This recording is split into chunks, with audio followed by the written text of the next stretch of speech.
Hey up guys, and welcome back to Full Send GP and our race recap on the Canadian Grand Prix. Not the Canadian. I just honestly. I did it right. I know you did, but I just keep thinking of you what we doing. I don't know. But anyway, yeah. So yeah, we're just doing the race review. We've just watched it. We had the live stream on, so catch us on the next one. Which is in Monaco in a couple of weekends' time, isn't it? Yes. You know what? This one was really good. Obviously, it's now 11 o'clock in England. Yes. Been roasting all day. We were very tired. Matt's got work in the morning. I haven't, so I'm quite happy. But yes, we're going to get into.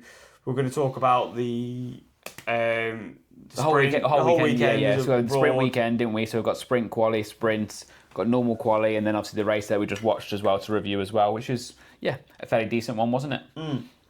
And then we'll move into our predictions. Yes. And then we'll go to F1 Fantasy. Hopefully we'll have a short, sweet one. Yes. But we'll see how we go. F1 Fantasy, we won't spend too much time on that. We might even spend more time on it next time we catch up with you guys, just because there's a lot of projected points and there was a lot that happened in that race that impacted both our teams as well. So. Well, yeah, let's move straight into, obviously, we'll go into sprint qualifying, won't really talk about it. Obviously, Russell did get sprint pole. Yes. He's obviously done really well there, and he's really quick in Canada normally. As we predicted as well, Mercedes did look where really we good, expected them to be for really quali. Obviously, he did really well. So, obviously, sprint race, obviously, the lineup was Russell, Antonelli, and then was it Norris? Yes. Yeah. And then, obviously, going into the race, you know it's going to be a close year between the pair of them. Yes, Russell you can see that, yeah. It's going to be close. They're nick and tuck like the whole time. They're going after each other, which is great for the F1 fans that we are. But what did you think to Antonelli's moves? What did you think on them? See, I don't blame him trying to go. I think George said after the race, like, fair play for trying. It's easy to say that, isn't it, when you've come out on top and it's gone your way. Whereas I think he might have said something. I think he would have said different had it have been if he had lost the race. Yeah, he lost the race lead. So again, it shows Kimi's got a lot of confidence at the moment to go for that move in similar cars, similar pace. Obviously, he's probably got the upper hand at the moment. A track that George does like, and he was obviously on top of that car earlier on in the weekend. But again, I thought the move was fair enough. It didn't obviously pull off. Both drivers survived, but there was nothing else afterwards. I think ultimately just slightly misjudged it, but also fair play for having a go. As we predicted as well, we have seen obviously a few overtakes in the race, which we'll come to, but it's particularly in the sprint, with being such a shorter race distance. There's not loads of time to overtake. Especially with two cars that are so similarly matched at the moment. And the thing is, like I say, it's great for him to give it a go. And the best time to give it a go and lose out on a position is a sprint. You only lost out by 1 point. Yeah. So it's like you're not losing out by too much. You could gain a point or lose a point. It's worth worth the risk. Yeah. And it was very small margins, but you'd rather not lose your 7, 6 points. You'd rather at least just lose the point. And in the end, obviously, he got then overtaken by Norris, didn't he? Yes, like I said, because of his mistake, he went deep into turn 8 and 9 into that chicane after the straight. Obviously, Norris just went round the outside, and that was literally it. To be honest, you couldn't really. Yeah. Well, McLaren's looked strong, didn't they? They did. They looked really strong, which was it's good to see that we've got another team that's looking strong. Yeah. And they're going to compete with Mercedes, especially with the upgrade they've had. But yeah, no, overall, it was a good race, a good sprint really for Norris. Sprint, yeah. McLaren looked strong. Ferrari a bit more off the pace. Obviously, Hamilton went backwards. Leclerc didn't seem on it for a lot of the weekend anyway. But like everyone said, it was a straight line track. Yeah. And obviously Ferrari's engine's not as powerful as the Red Bull one and Mercedes one. So something that everyone thought of. But yeah, like I say, going into that, obviously, I was dropping back, but they still didn't look like Hamilton still looked okay. He just didn't look like he had the pace in the sprint, which was quite a shame, to be honest. And then anywhere else to really mention? Lim lad, we talked about him quite a couple of times, didn't we? He got obviously eighth place in the sprint, so obviously got the solitary point. Yeah. I think it's about what we could have hoped for, I think, in terms of that car's pace and where the other cars are in front of him as well. So Hadjar had a few issues as well, so I think that's sort of what gave him the point really more than anything. Yeah, he has actually done quite well there. So like Verstappen, getting 7th. There's nothing really to speak about. Colapinto just missing out with 9th, which is a bit of a shame. But yeah, no, Lindblad did really well to be. He had a great weekend up to that point anyway. Yeah. Moving on to qualifying. Main quali now, yeah. So if we quickly no real shocks was there in Q1. Let's have a quick look. Not really, no. Cause the only one that you could probably think that Esteban Ocon.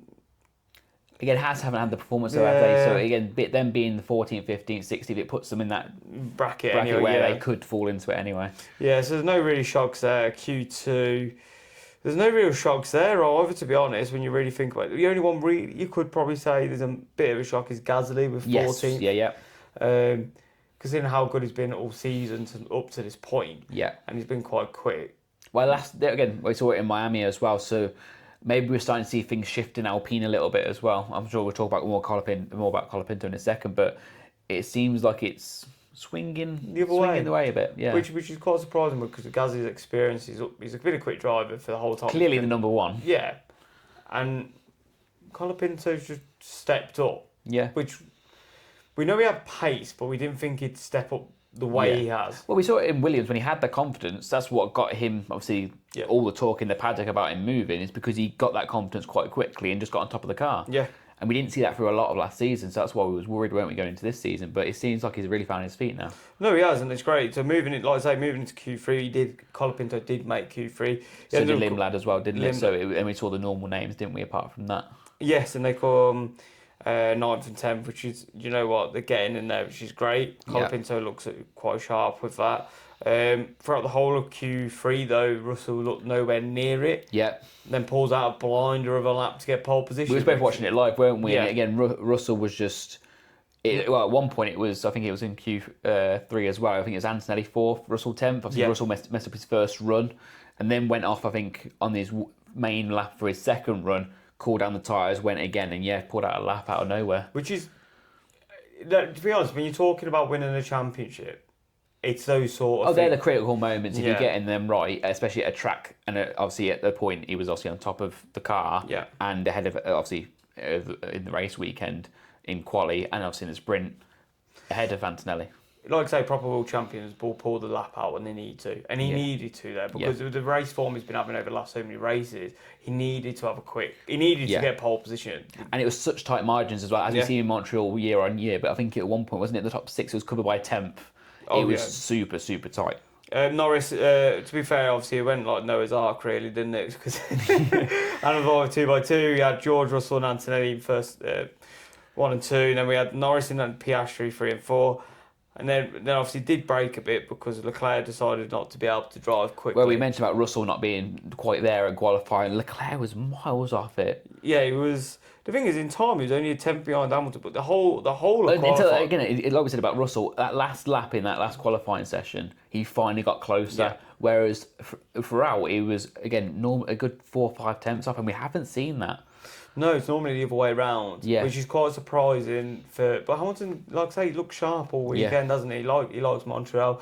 He's joint most race winners with Michael Schumacher. Technically, should be one lower because Sebastian Vettel should have one more. No. That's a debate for another day in 2019. But still not over it really, but you know. But Hamilton had a great qualifying.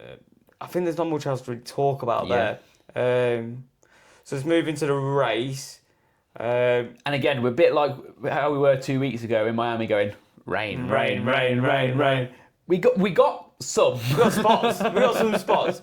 But I think one team in particular thought, you know what, it's going to rain a lot more than it did. Yes. For some reason, McLaren had different weather forecast predictions. A massive blunder. Yeah. It weren't the early ones, I think, because we saw a few other drivers, didn't we, on the Inters as well. But you expect that for I think, wasn't it like Hassel or whatever? Definitely mid-table, Yeah. Where you can't be going... From 3rd and 4th, after a good solid weekend, the car's got pace. Yeah. And I think I said to you during the live stream as well, to not even split the strategies as well. Yeah. You'd think they would go Piastri on the Inters and leave Norris on the slicks, but yeah. Yeah, they didn't split it. Both on Inters. It didn't rain. Had a good start. Obviously, again, clearly down that pit straight, there was enough surface water for obviously Norris to get the good start anyway. I think he was ahead for 2 or 3 laps, was he? Yeah, because he looked really sharp. Because obviously the racing line, obviously it's weird on that straight because they start on the right hand side and they weave to the left and then go back to the right. So it's not like there's only one straight line that's going to be dry. But yeah, he did have a great race start. Got it taken first. George had a really bad start, really. We watched it live, and obviously George it looked like he just gave up into the first turn. He knew sort of where Norris was, where Antonelli was, and he just gave up really, really early. He almost even lost their position to Hamilton as well. Yeah. And because obviously McLaren made this blunder with the pit stops, not the pit stop, with the strategy to start, they obviously had to swap onto the slicks. Which was Piastri first, wasn't it? Piastri come in, Norris come in, then the issues started to come. They've dropped back into the midfield, and this is what caused the virtual safety car from Albon because was it the debris down there? Or I was going to say it was a bit later on in the race, I think, but we couldn't come to that anyway. So obviously you had Ocon on the left. I think it was Ocon and Albon were both fighting, weren't they? Yeah. And Piastri just completely missed his braking point. Don't know where he was going. I know you have to try and make up your positions, but there's no way of going about it that you can't. It's not like just because you're the quicker car, you can just be let through. He didn't lock up into them. He was still rolling. Why are you trying that? You can literally have them in one lap too. I know obviously you're stuck behind them, it's costing you time. Yeah. But he's just got a 10-second penalty for that. Yeah. Which is the minimum. And damage as well for another pit stop as well. And it was just, that was a sort of a race ending thing for him, I think. Yeah, not for Albon it was. Yeah. Piastri obviously, again, sets him a bit further back Albon again. must be good because he actually was having an okay race. He was in like 13 foot, wherever. He was around like the mid-pack, weren't he? You never know how he could have progressed from there. And then for someone literally just to full send it into him and just... And we don't see it often from Piastri, do we? No, normally cool, calm, collected, isn't he? Yeah. But I do think that strategy call really did get with him. Yeah, exactly, yeah. And obviously around that sort of time as well, we had the battle for the lead, didn't we?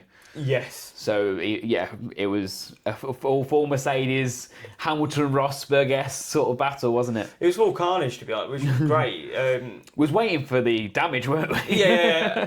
But they did touch at one point, going into the last chicane, but nothing... We saw a massive lock-up from Antonelli, didn't we, as well? Yeah, that was the first thing he locked up into the last chicane.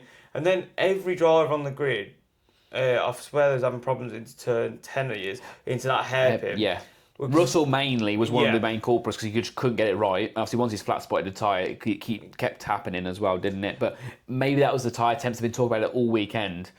Even though they had some grip at times, I think they just all struggled. Yeah, they did. And like I say, because we thought, okay, as soon as Anthony got past him, he was like, okay, well, he hasn't locked up into that. And the next up, he goes into the hairpin. And then he locks up and it's like, it really is like causing problems for every single driver. It's mad to say how much the track temp affects the tyres. Yeah. Outside, we know it does, but when they can't physically and they're just locking up, Russell at that point, you're thinking, what's going to happen here? Well, we kept on saying it, didn't we? Going into that hairpin then, Anthony just looked like he had so much more confidence. The closing speed, obviously, it's sometimes obviously a bit easier being on the car behind as well, especially these cars. Now that you can actually follow a bit more, but it just seemed like he was a lot more confident at that point in the race. And then we're sort of robbed of that, weren't we? We was robbed of it because I think the pushing of the energy of the engine from it just decided to go kaput. The power unit was just like, you know what, I've had enough this weekend. Because when it first happened, we just thought he just went wide. We was like, oh my god, he's just gone wide into turn 8 in the chicane. Which we don't normally see that anyway, do you? So it was like, it's such a bizarre thing. Yeah. And then as soon as you saw him rejoin the track at the speed he was doing, a lack of speed. And obviously then he might be getting a fine because obviously he chucked his, is it the safety? Like the headrest, headrest. He chucked that out obviously in anger, which you can be angry. He's halfway through the race, you're battling for the lead. Well, we're saying, weren't we? So it's like, okay, if he does finish on top of Antonelli, that's another 7 points gained. But instead, obviously it's gone on to as well, we'll come to it, but a 25-point deficit, and now which is critical. After, again, that would go on to be Antonelli's 4th win in a row. It's like, Yeah, so 4th win in a row. He's now 43 points gap. It's nearly 2 races. I know it's been 5 races and he's nearly got a 2 races. Didn't we see a swing with Piastri and Norris though, didn't we, as well? So again, let's not rule anything out. And no, you can't rule anything out, but it just looks like at the minute Antonelli's just at the tracks that normally Russell's better at. Antonelli just seems to be laser focused at the minute, and he knows what he wants, and he's just winning races. He's got that hunger for it. He's already won a race. He hasn't. But we was like from that incident, obviously, then virtual safety car. Everyone pitting, so sort of taking away a little bit of strategy in the race, didn't it? It did. We saw a lot of people come into it pit. caused one battle though, because obviously we had the double pit stop double stack from Ferrari and Red Bull, but because the Ferraris are so close, it messed up Leclerc. Yeah. Which means Hadjar got Ferrari the jump wouldn't on do him. that. No. They don't know. Yeah, they're really good at all this strategy call. But yeah, obviously then Hadjar got the jump on Leclerc then, and then was like, okay, and then that was a battle. You knew it was going to happen. Yeah. But look, Hadjar, someone needs to have a word, because that incident down the back straight. It was very dangerous. Yeah, that could have been. It was too late and too aggressive at the last point. He could have made that move a few hundred yards before, still defended the position probably into the obviously the chicane before the main straight, and still kept the position. But it almost ended in both races being ended. Oh, it'd have been a major one. They're both would have gone to hospital. Like, they'd have been fine, but they'd have had to have checks over, because that would have been a major concrete walls either side, and there's no stopping. And you got the pit wall down there as well. And the thing is, obviously, with the rules that have changed a bit, if you go back to Japan with Colapinto and Behrman, with the super clipping in this generation, imagine if that was still there on that incident. If that had been there then, if the incident, but if it happened a little bit further down the straight, we could have actually had that. Yeah, and it'd have been, if it had been the rules of Japan, that would have happened. The crash would have happened. Obviously, they changed it a bit now. Obviously, we later down the line, it might have happened, but it's worrying. To think that a driver thinks they can wait for someone to make the move when they're they've already moved left as well, haven't we? We said about it, that's what I was on the live stream. Like, Hadjar was on the right hand side, moved over to the left. And we're dead. We thought that was going to happen on the live stream. He moved to the left, and Leclerc's behind him. You know where Leclerc's going to go, but he just went far too late. Oh yeah, literally he just went, and literally but he nearly put him in the grass. Leclerc had to back out. And he deserved a penalty. Then he got another penalty for the stop and go. He must have done something wrong again. I don't know. We didn't quite see that on even just the mini screens, did we? We didn't see anything during the race, so I'm sure we'll see it afterwards anyway. But then going on from there, we had a nice battle there, because Hamilton ended up chasing down Verstappen. He was 5 seconds behind. He got close at one point. I think it was probably a bit early in the race now, wasn't he? It was only a couple of seconds, and then he went off at turn 8. Turn 8. That's what I was going to say, 9 for a second. Basically, what, turn 8 or 9? It was one of them, and then obviously they went down to like 7-8 seconds. It sort of stabilised from there, didn't it, for a bit? You're worried about me now, aren't you? I'm actually, to be honest. I just seen him go, I was like, But then he started really getting his rhythm. He came onto the radio saying, I'm feeling good, basically. And Max obviously was struggling with the tyres at that point as well. So you sort of see that battle was sort of brewing, wasn't it? Yeah, and do you know what? It was some good racing to watch. Throughout the whole race, to be fair, like the overtakes and the defending was a lot of it was really fair. And I think we've obviously said about Lawson, didn't we, towards the end of it? He defended, seemingly really well against Gasly as well, with Gasly far superior tyre life at the end of the Grand Prix, but it was some really good defending going on. As long as you put your car in the right place, you're going to defend it well, and he did it well. He used his battery at the right point. It's the same, Verstappen did it so well, but as soon as Hamilton got past before, that was game over with that battle. But then Verstappen kept with him, and we thought he was going to... And that's what we've seen, haven't we, over these last few races, is these regulations give you that. And, it's much better racing to watch. Like, if it had been last year, we'd have been... We would have just sat here watching it thinking, we might as well go do something else. Yeah, well, we'll just see that. We said it during the Mercedes battle, didn't we? We wouldn't have saw that, I don't think, this time last year. It would have been a case, again, if Kimi was where he is now and the Mercedes had the performance that they have, that they'll do this season, it would have been Russell in front 1 to 1.5 seconds at the very least. And that would have been it for the first stint, at least. Yeah, it's not a qualifying for Formula anymore, but they do need to edge out the ruling to make it more Formula One. Yeah, of course. The racing's better than it has been over the last how many years, which is great to see. Yeah. Obviously, then, and with all that, Anthony ended up winning. Hamilton ended up getting his second podium, coming second, which is a great result. Verstappen taking the third place, which is his first podium of the season. Yeah, which I don't think we didn't think that was going to happen. Come to the fifth race of the season. You did because you're putting your predictions, but Well, it's after seeing how the performance was in Australia. We sort of knew what was going to happen then, but it's we'll have to give a massive shout out really to Alpine. They've done a great weekend. Another one as well. Not the first time. Not the first time we said that this season. Yeah, Lawson, unbelievable weekend. And the best bit. Well, just racing balls in general. Yeah. Lindblad would have been there. I think Lindblad probably would have got the 6th because obviously he qualified in front of Colapinto, so I had no incidents in the race, but he had the performance to be in front of that Alpine. And obviously I think Lawson was there based on just a strategy call and obviously keeping them tyres at the end as well. So yeah, it would have been definitely a strong race for them as well had Lindblad not had the gear issue at the start of the Grand Prix. Joe, we'll go into our predictions, because we're going to end up probably going over ourselves with overperforming and underperformers. Yeah, no, it's true. Yeah, good shout. We'll go into our predictions. So, obviously, we say this every time, but basically, we do predictions throughout the whole season. Whoever ends on the least amount of points, depending on how many subscribers we have, one of us, whoever loses, will give one of you, depending on how many subscribers it's tier listed, a prize basically. Yeah. So get subscribing, please. Yeah, well, at the moment, the sort of momentum that we've got at the moment, we're definitely heading towards at least that 1K sort of milestone that we set at the start of the season. So if you do that, that'll be £100 voucher in sort of merchandise that would be given away to you guys. Obviously, one of us would be handing that over. So again, definitely stick around and obviously subscribe as well, because that seems like it would be a possibility as well. So if you want to be in with a shout, definitely be subscribing, obviously interacting with us, and I'm sure we'll get there by the end of the season. Yeah, because to be honest, like I say, we thought at this point we'd only have like max 10. We're at 60. Yeah. 60 subscribers. 60 people have subscribed to us. You nearly died. I nearly died for the cause. Oh, no. Get the 1,000 subs now. Please like, subscribe and comment. Matt's okay. No, he's not. Subscribe to find out. But yeah, so we predicted obviously with the video beforehand, but we'll quickly run through in terms of the categories now. So there's sprint pole, sprint winner, outperformer, underperformer, pole position, last place, worst team, best team, most full sends of the week, podium, and nearest driver, which is the home driver, which is Stroll this week. So we sort of guess where they're going to finish. Yeah.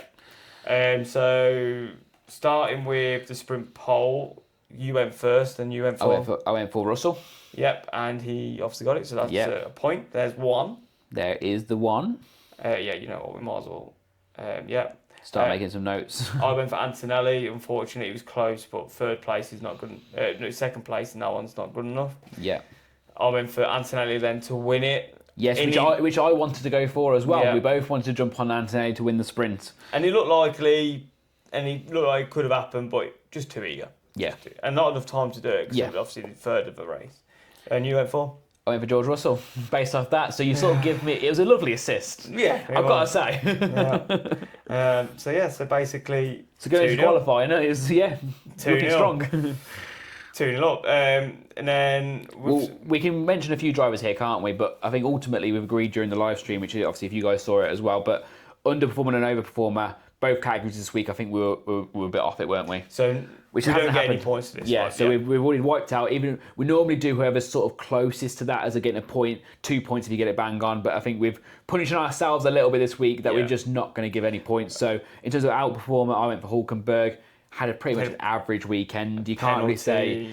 I think he finished 11th in the end. It was a good drift. Yeah, the thing is, I think, to be honest, if he didn't have his penalty and he didn't spin, he might have been challenging for the points or whatever. And you could think that would have been. Yeah. But speeding in the pit lane, you can't do that. Yeah. Spinning, like you put the tyre on the grass, you just can't do it. Yeah. And also you had Ocon as well, which again, a very, well, even less. At the start, he was looking okay. I was thinking, and also he crashed in practice. But then I was thinking, then sprint quality looked okay.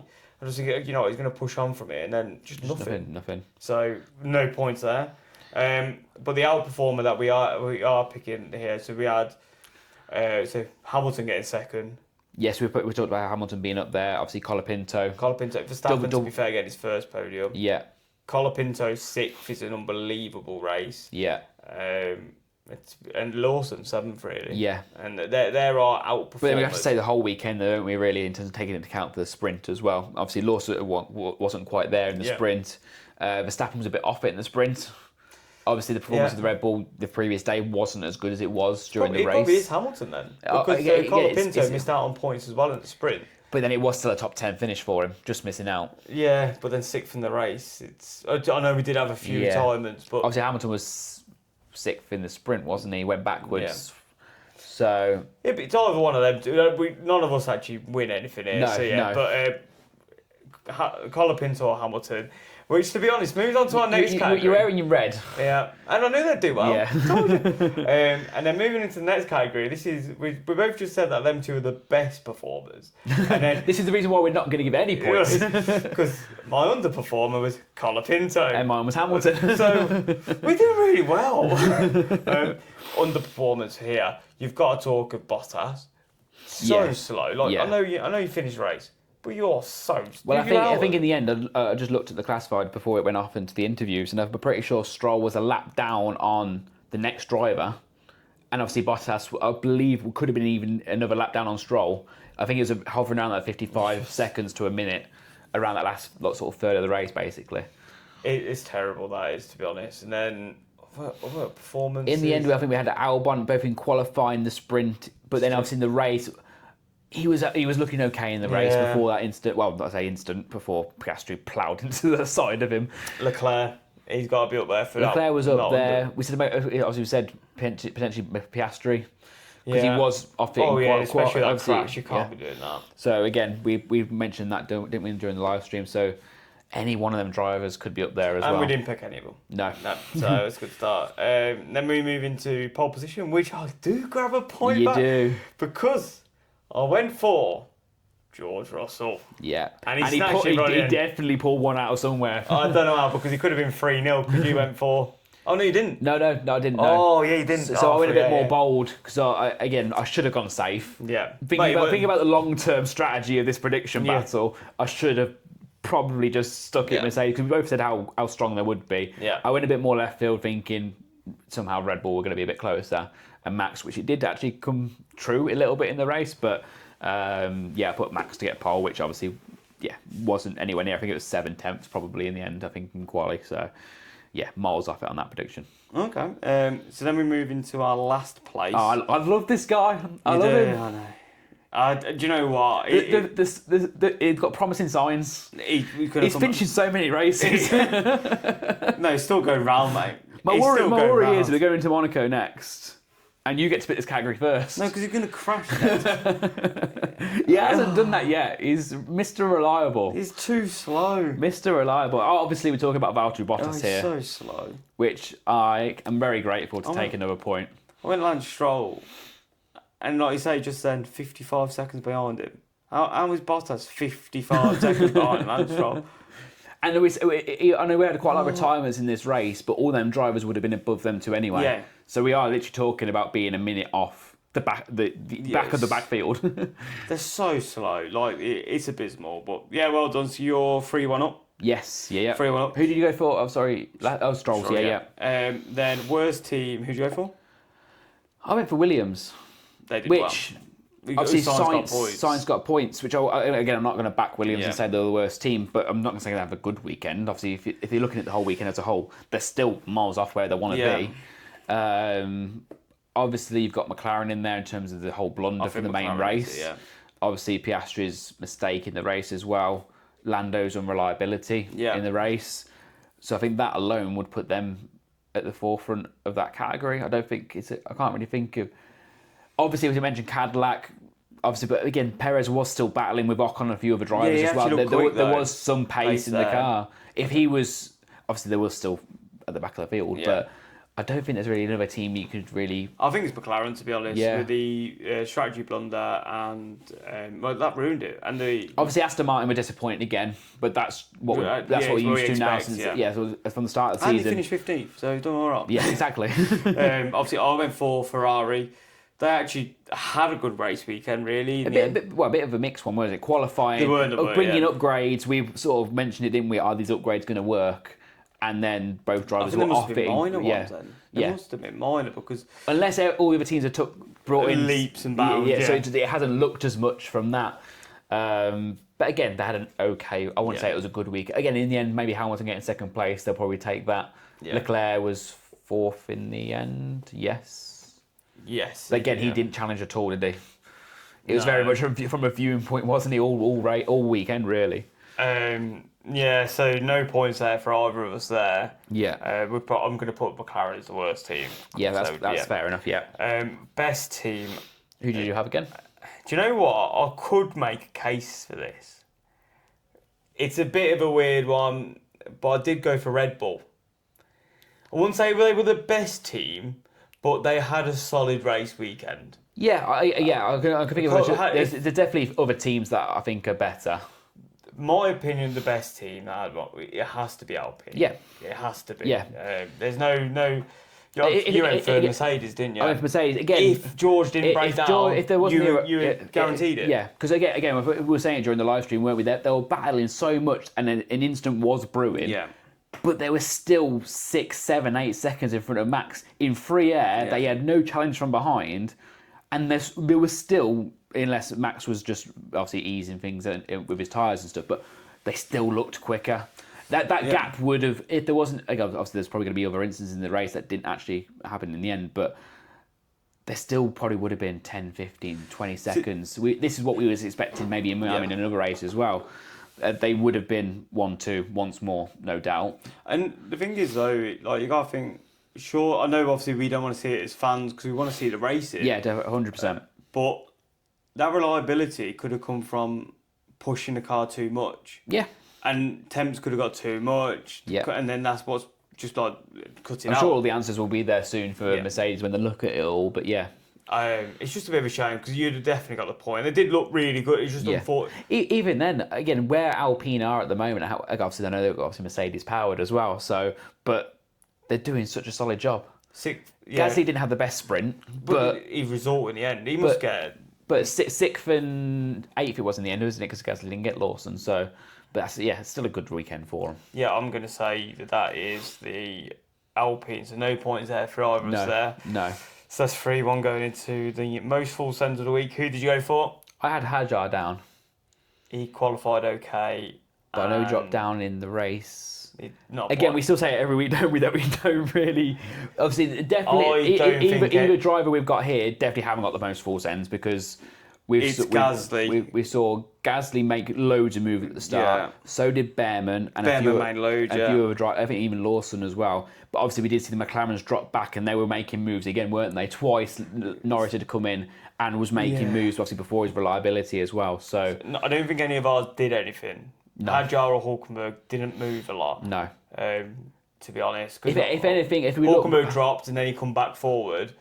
But that was with people pitting, wasn't it? It's the same with Hajar. They did exactly the same role. So we can't give any of us for that. I think for that category, we'll just leave it again. Yeah, which is a bit annoying that this is happening. But yeah, the team obviously... But again, there is winners from this category. We just have to choose the right drivers. Exactly. We're not doing a very good job of it at the moment. No, we're really not.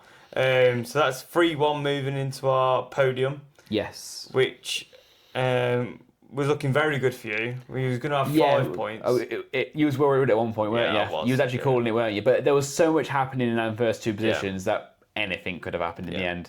Again, it was a case that Antonelli and Russell could have crashed and ultimately just wiped out all points for that we were both expecting from that category as well. But we had, in the end, obviously Antonelli winning it, Hamilton second.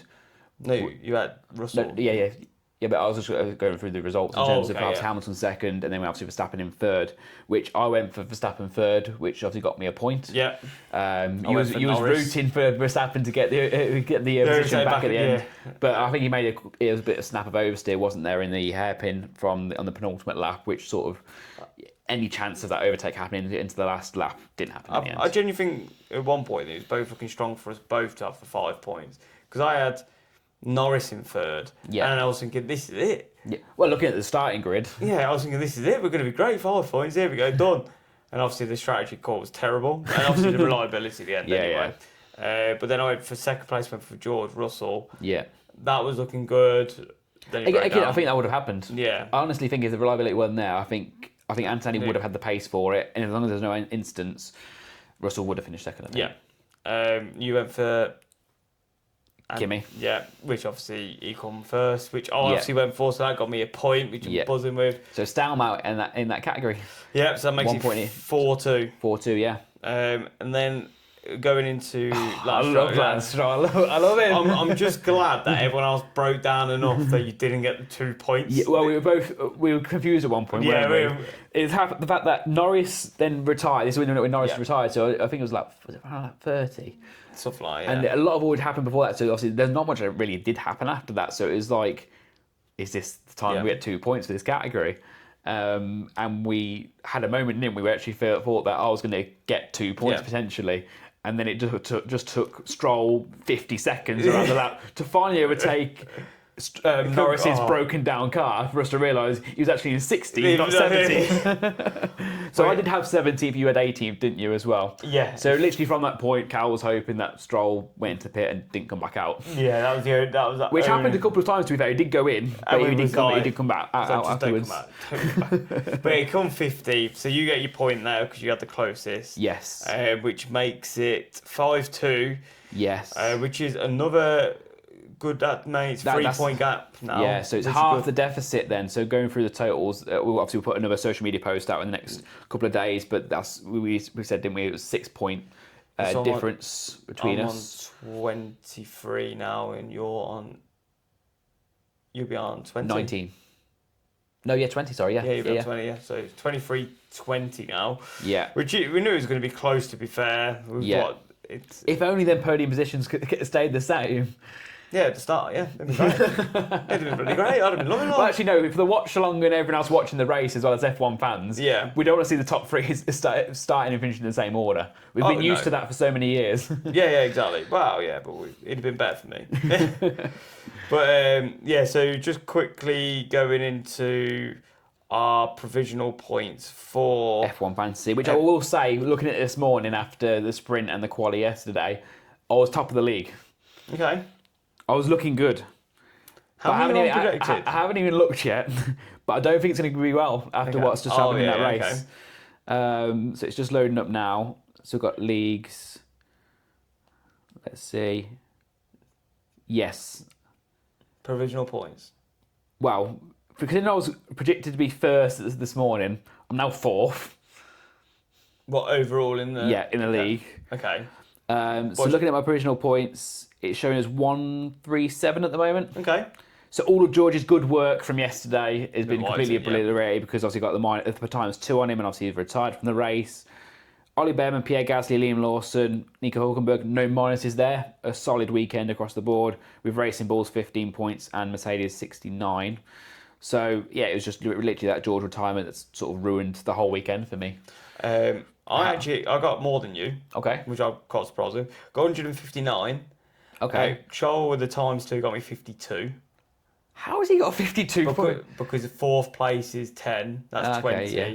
And then obviously he had a couple of overtakes because he started from below. Yeah. And I think obviously he got points for the sprinter as well. Perez got me minus 12. Gasly got me 16. Bortoletti got me 4. Lindblad got me minus 16. But then... Minus 16 isn't bad though, considering I suppose he had a good sprint, didn't he? That's probably why, yeah. Mercedes gave me 69 points, and an Alpine gave me 46.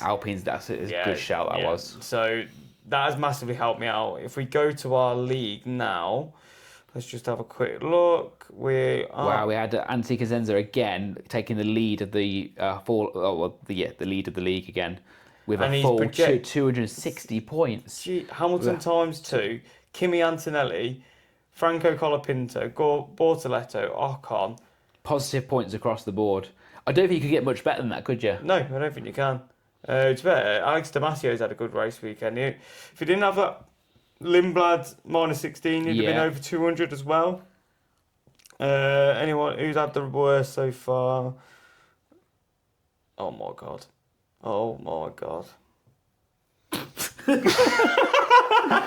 No, we can't. We can't do. He joined the live stream. We saw him pop up. Mitch Jones for stopping me winning. I'm not stopping you, mate. You're stopping yourself. 2 points. Shout out to Valtteri Bottas getting in 13 points. Oh, mate, he's unbelievable. 2 points, minus 4 for Norris. 25 for Max though. Then minus 12, minus for Perez, minus 28 for Fernando, Valtteri on 13, Audi 8, and Cadillac with a 0. 2 points. Great weekend. I thought it was going to be Molly then with 88. But no, turns out, look, 372 points. He is flying. Wow. He might end up on negative points by the end of the year. I think he's trying that way anyway. But yeah, so just join if you haven't already. Anyway, just join. Yeah, now our we've got league. a few more subscribers as well. Definitely, Yeah. we're definitely going to, because we keep forgetting as well, put in the link in the description so it makes it easy for you guys to join that as well. Because again, I think for the last sort of 2 race weekends now we've had the same amount of people in the league. It'd be nice to grow that even more, just so we can have some more obviously aspects to talk about. Obviously, we shout you out if you do well and not so well. So yeah. Yeah, just join. It's literally just called Full Send GP Podcast. If you just search it, it's a public league. Anyone can join it. Also, we'll put the link in. We'll be seeing you not next week, the week after. For a live stream once more, which will be easier for us in Monaco. So it'll be still in the same prediction video and then another recap like we've just done now. And then you probably will see more of us potentially in the meantime as well. Yes. We had a few ideas planned. We just didn't get time to get around to it this weekend. But we've got a few video ideas that we want to do, some little shorts as well. So again, keep sticking around. Obviously, subscribe if you haven't already, because I think we've got about 70% of people that are watching at the moment, which is probably normal for YouTube as well, from what we've seen, and not subscribed as well. So definitely subscribe if you are. And like we said, if you do subscribe and obviously you do get involved as well, we have got that giveaway coming at the end of the season as well, which can be any of us as little as £100, and any of us giving away. And that is completely at random as well. It'll be in like a random generator, so anyone's got a chance of winning as well. Yes, so please like, subscribe, and we'll catch you on the next one. Peace. Okay. There we go. That was alright. Yeah. It did.